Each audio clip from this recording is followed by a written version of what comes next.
Hello, Zero K fans, and welcome to the October 1v1 tournament, or 2v2 tournament, sorry. The October 2v2 tournament, and this is going to be a tournament between, well, Google Frog Orphelius as a team, 400 Zenfur, actually 400 is getting possibly a new teammate. Cord has the killer, versus Anarchid hokomoko, or with Anarchid hokomoko and Blackdutchie and Sigero.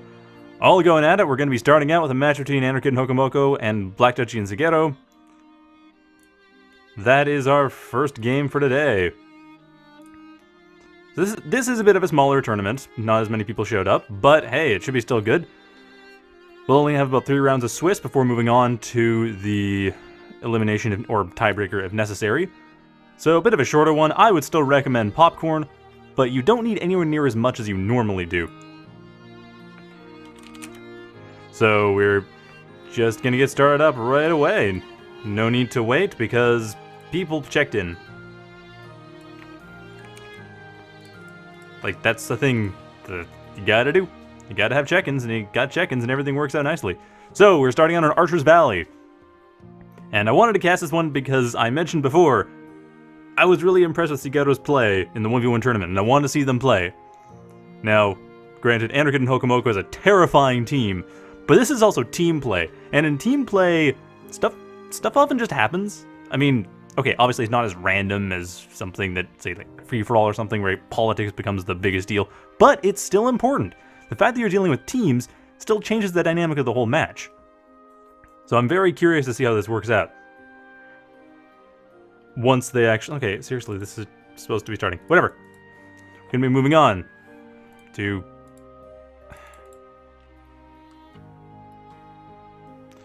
Well, okay.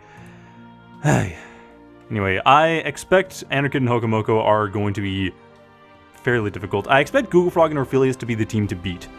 Although Anarchid and hokomoko, I would also imagine... Like, I'm guessing Anarchid hokomoko and Google Frog Orphelius are going to be the top 2 teams. I'm guessing that there's going to be a tiebreaker between the two to determine the winner of the tournament. Most likely. I mean, I don't mean to insult the others, it's just that those are the highest ranked players, so I figured those are kind of the favorites to win. And once Sigero has relieved themselves, we will move on to the tournament. And yes, I just said that on record on stream. Hopefully they don't mind. I apologize if they do. Actually, yeah. If they don't mind, there's nothing to apologize for, is there? Anyhow, Archer's Valley is a pretty neat map. I mean, it's one that... It's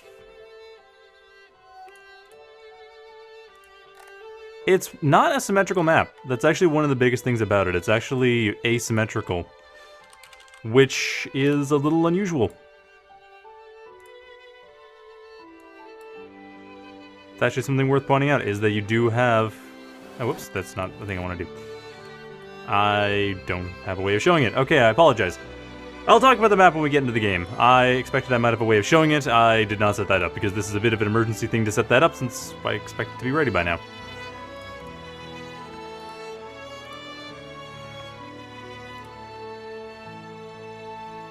And it looks like we are ready. Can we go?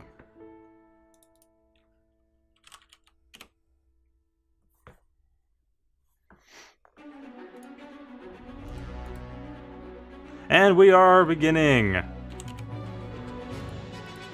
Pretty shortly. Everyone's ready. Let's go. So yeah, like I said, Anarchid and hokomoko will be pretty tricky. And Archer's Valley as well. This is a map that you want to... I mean, this is a good 2v2 map, actually, because it is a nice enough size.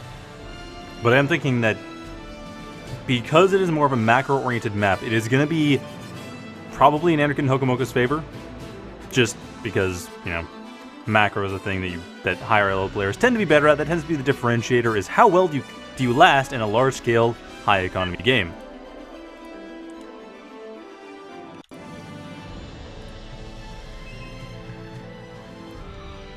So that we have... Okay, so GBC teams to the north, that is, of course, Anarchid and Hokomoko, and then Blackdutchie and Sigero over to the south, who are not representing any clan. Hokomoko and Anarchid starting out very closely. Hokomoko going for air, Anarchid going for Cloaky bot factory. This is best of one, so they are going for a bit of a cheesier strategy, which makes a lot of sense. While looks like South team is not set up yet, trying to figure out what to do. Bearing in mind that South team does not have microphones, unfortunately. Sigero, apparently their microphone is not working at the moment, which is unfortunate. But it is how things apparently are, which means we are going to be seeing a fair amount of chat coming in from the South team.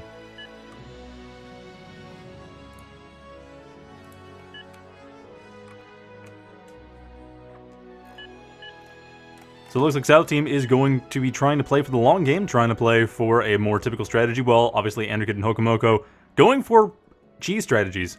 I'm a bit surprised Hokomoko's not going for gunship. I'd almost expect warrior drops. If you're going to go for cheese strategies, just do the classic, or scallop drop.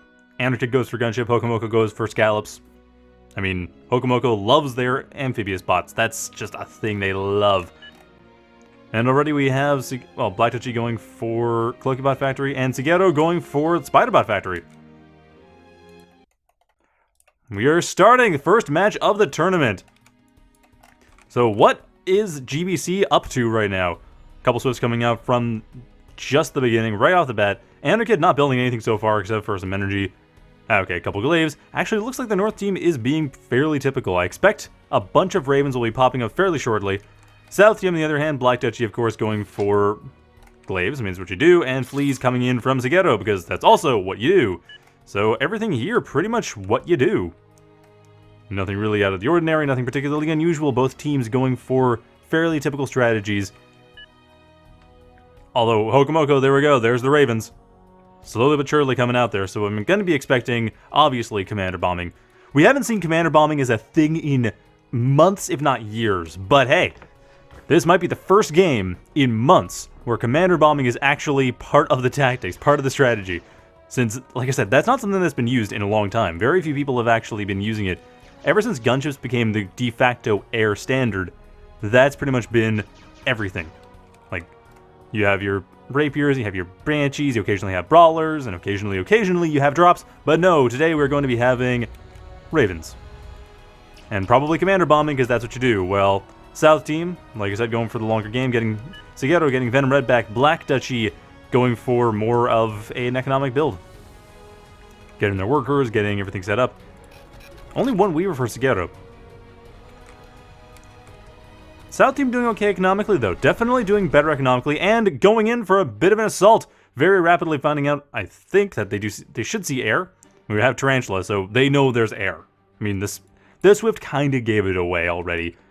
So yeah, South team already getting, well, Sigero getting some anti-air. As, actually, both players getting anti-air. Quite a few gremlins on the map already. And by quite a few, I mean one, because there's only exactly one gremlin on the map so far. Blackdutchie building more, although admittedly you need like 4 or 5 to actually deal with ravens. And the first Raven Strike coming in here, getting rid of some metal extractors. Or, no, sorry, not metal extractors, getting rid of a Weaver. Much more important, much more impressive. That's the thing you want to get rid of. Because as I mentioned, Sigero only has one. That was their only builder. Apart from their commander, of course, that was the only builder they had. And now, bit of a skirmish here, but GBC handily winning with a numerical advantage in the glaives. And at this point, South team still with an economic advantage. I mean, the fact that they didn't start out right next to each other does help a lot. It does allow them to build up all their metal extractors independently of each other. I mean, granted, GBC is obviously spreading out with Hokomoko going west and Anarchid going east. But GBC did not really expand as much, so there is that slight advantage, that slight edge for the South team. It's going to come down to whether they can get rid of the Ravens before they become a major threat to the Commanders. I.e. now. And I don't know if they can. The Tarantula is up, which is a good sign, but only one Gremlin. Blackdutchie's commander, no upgrades whatsoever. And the Ravens are in. The Ravens are going for the commander. They will kill. There's the commander. Blackdutchie's commander going down. Sigero's commander is still healthy, and it is a recon commander too, so there is the chance of dodging. Although that's remarkably difficult, but still, that exists. There is the possibility in counterattacks coming in from Blackdutchie. As GBC, nets a pretty big economic advantage. Blackdutchie with some nice harassment there, getting rid of a fair amount of wind generation. Oh, good. Probably 5 to 8 energy per second, which is nice. That's actually kind of bottlenecking the GBC's economy at the moment. Their storage is still there, so they're good for the time being. But very shortly, there will be a bit of a bottleneck. And another counterattack coming in. More glaives coming in from Blackdutchie. Sigero doesn't appear to be going for any major counterattacks. They have fleas everywhere because that's what you do with spiders. So South Team definitely far more aware of what's going on. I mean, the North Team, they have knowledge of what's there. They have ghosts and such. But South Team, they just have most of the map known. I mean, they're playing spiders. Spiders have map hack. That's what they do. I always say that, and it's true. I mean, that's the thing. You got spiders, and you want to make sure that you know what's going on. But that's where team games become interesting, because spiders are generally a fairly slow factory. Most of the units are quite slow, other than fleas, which are extremely fragile.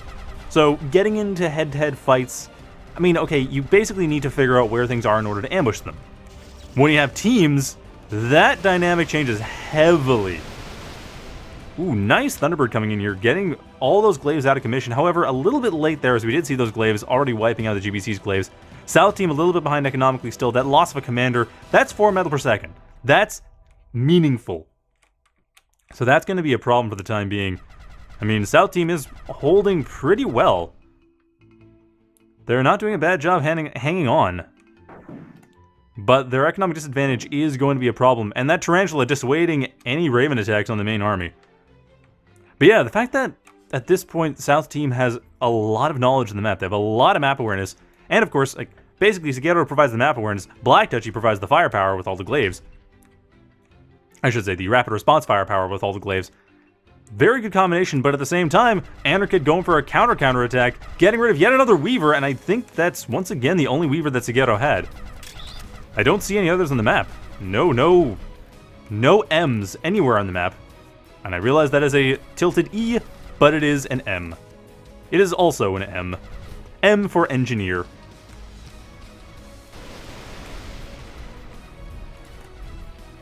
And yet another good harassment here from Blackdutchie, but unfortunately that economic advantage, or disadvantage rather, for the South Team is becoming more and more pronounced. And yet another Thunderbird strike on top of that. I mean, that's 2 Thunderbirds. Yeah, 2 Thunderbirds, both, well, one of them's still available. So yet another Thunderbird strike coming in here. And now, at this point, GBC's harassment force not really holding on so well, being that they are dead. But the GBC overall doing very well economically, so this is still going nicely. That being said, Blackdutchie really is just the Thunderbird. If they could get rid of the Thunderbird, they'd be fine. Hokomoko going for Amphibious Plant as well, which is no surprise whatsoever. Hokomoko loves their Amphib factory. So at this point, nice rating coming in from Sigero as well. This flea is going to die in the next explosion. That's one thing to be careful about.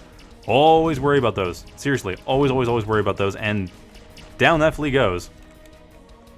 Everything explodes when you kill it in 0K. That's just good advice.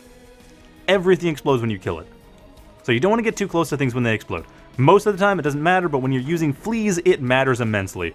And Hokomoko with their Amphib factory getting a line of ducks because ducks deal with glaives. And it's kind of difficult on this map to get warriors or other things to deal with ducks. Thunderbird's coming in to get rid of the spider force. Where did the tarantula go? I don't see any tarantulas anywhere, which is a little bit disappointing. Considering that would have helped quite a bit to get rid of the Thunderbird.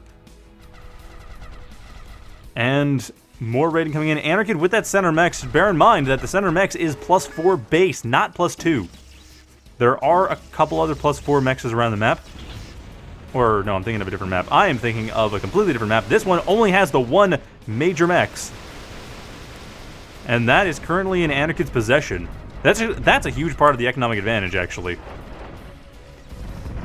I don't know if South Team's going to be able to get rid of that, though. At this point, Duck versus Glaive, numbers on South Team's side. But even then, only in that one section, and another Thunderbird strike coming in here. And once that happens, we will see Anarchid's Glaives returning. And never... Aha! There's the Tarantula. But unfortunately getting stunned out before, rather disarmed out before it's able to destroy the Thunderbird. How many Thunderbirds are there? Really only... Wow, only 2. But not much else has been going on. I mean, there's not really been much Ravening recently. So yeah, overall, just Thunderbirding. That's all. Just Thunderbird, Thunderbird, Thunderbird, that's it. And there's the Warriors. I mean, they're a bit slow, but they still work. Getting rid of Anarchid's glaives, I mean, they get rid of the ducks, they get rid of the glaives. Mind you, they get rid of glaives far more efficiently than they get rid of ducks. So that's going to be a thing to bear in mind. Granted, they also don't get rid of glaives if the glaives come back at them, as we just witnessed. But yes, they are definitely better at dealing with them. And it looks like the GBC just trying to go for what they're expecting to be the death blow. This is the GBC's attempt at closing out the game. And with all the ducks coming in here, it's going to be difficult for the South team to actually deal with this. Not impossible. There's definitely the chance of at least stopping this attack, but as we can see, the GBC has just swarmed across the entire map. South team is entirely contained to the southeast corner. And even then, they don't have the center on the southeast corner, just the southeast corner edges. That's it. So at this point, South team is not doing so hot. Really, those early Ravens, that early commander destruction, because the thing with destroying the commander, it's not just the economy. It is the economy. That's important. They were neck and neck before that happened. But bear in mind, like any builder, killing a worker in general is a good idea. It's far better than killing anything else, because if you kill anything else, it'll get rebuilt. If you kill a worker, you not only restrict the rebuilding, you also restrict that worker moving forward and continuing to expand. Commanders are even more like that, because not only do you restrict the ability for construction, you restrict the ability for well-defended construction, or at least defended enough construction that has a gun on it. So that's the thing. With a constructor, it's only going to do so much. With a commander, you basically have the front line, especially when you start beefing that thing up with upgrades. And at this point, Anarchid already having done so with Flamethrower, Hokomoko not doing so, and Sigero keeping their recon commander in their base. Have a pretty lightning rifle. Haven't really used it yet. Mind you, they also have a bunch of other lightning rifles being set up, so that's fine. Anyway, with... Also, as I said, the M for engineer thing. M! See? Engineer. The icon is an M. M for engineer.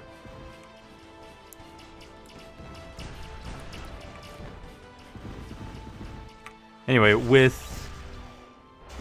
And in case you're wondering, it was the original...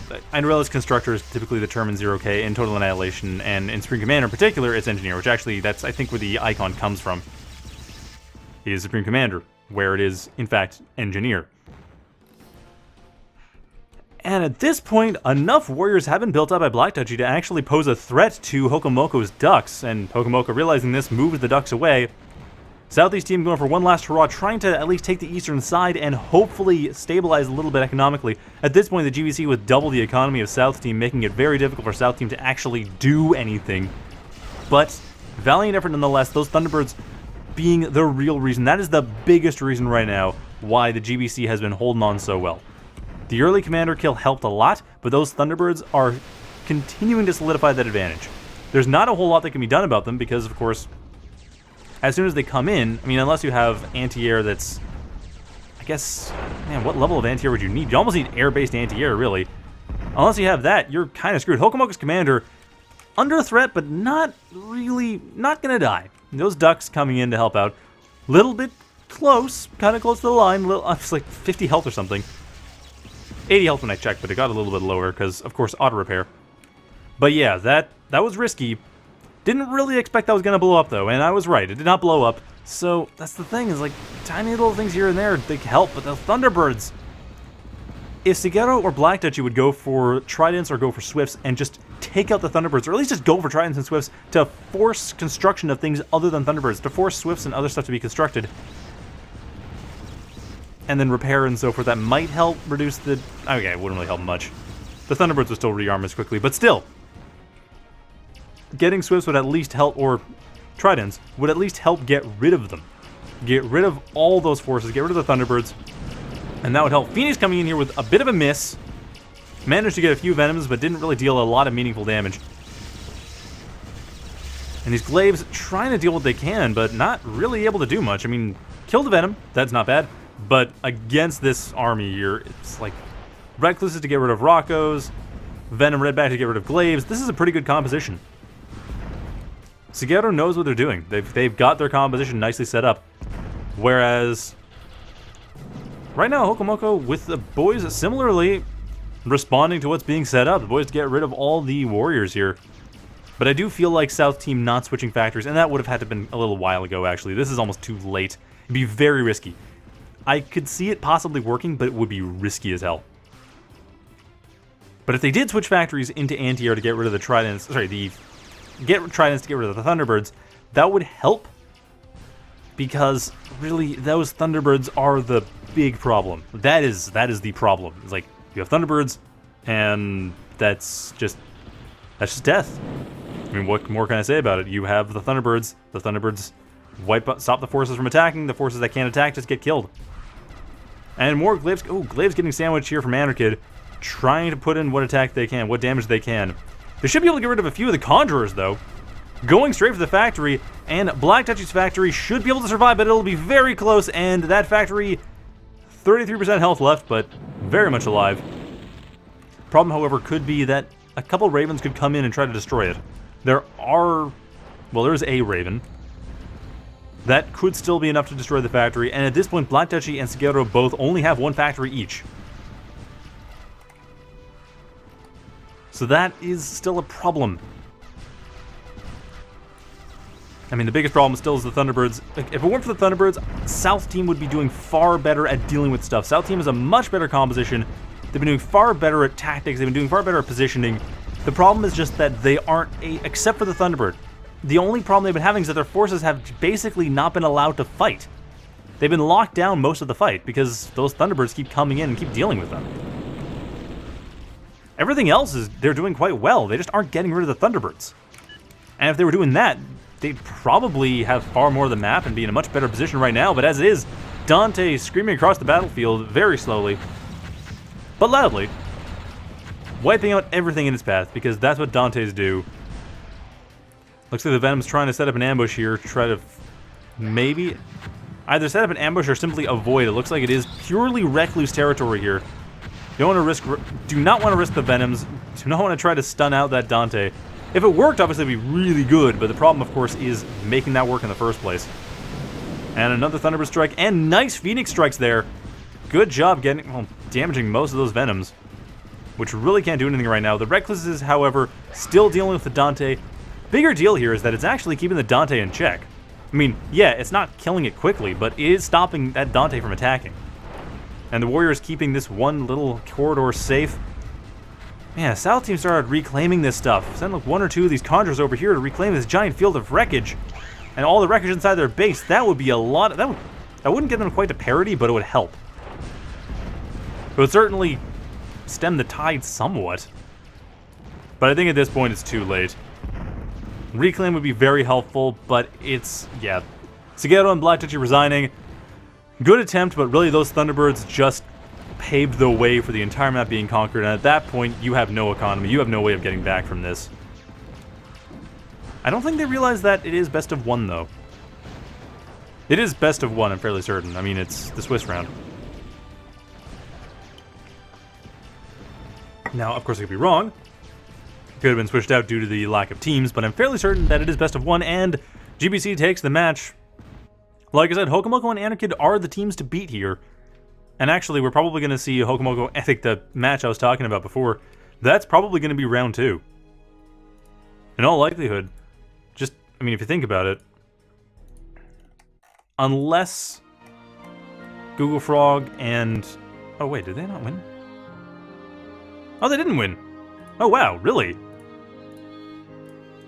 Looks like, yeah, 400 and Cortez the Killer take the first match.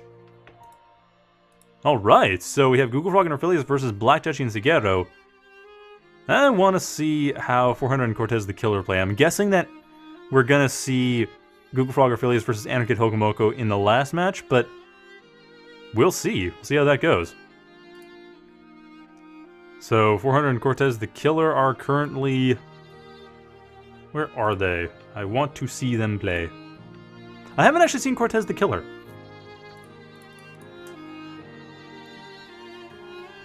They're in replacing Zenfur, although Zenfur has apparently arrived, but I think Cortez the Killer is the one that's actually going to be getting the match, because they are playing.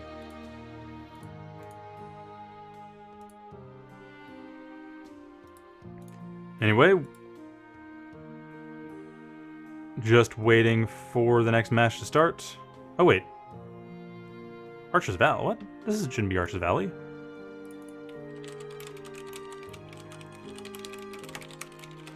Second map should be Cold Snap, because that is what is on the list.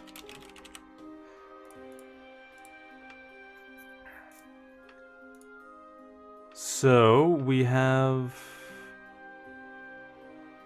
Yeah, okay, that makes sense. They were still setting it from the last game. So yeah, Blackdutchie and Sigero are... What are they doing here? Who's playing in which round?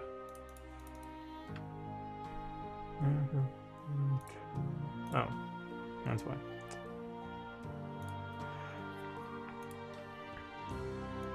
Alright, so... Let's see... So we've seen 400 quite a few times. But I'm curious what Cortez the Killer's style is. I mean, they kind of jumped in the last minute, so I'm not sure what they're going to be doing. Let's try two cool snap. Not sure how they're going to be playing, but they did win the first round against Google Frog and Orphelius. So that's impressive. I'm kind of curious how the game went, but yeah, that's the thing. They basically just... They took out one of the teams I thought was favored to win. So we should be seeing what happens from there. Like...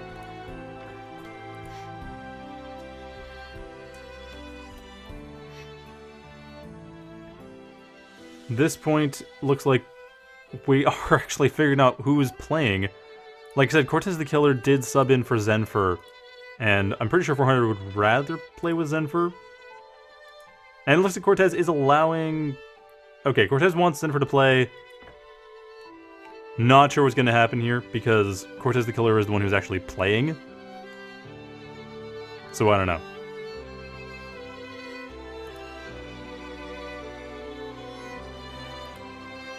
And it looks like Cortez the Killer will be the one playing. Zenfur having missed the check-in, I mean, that's the thing.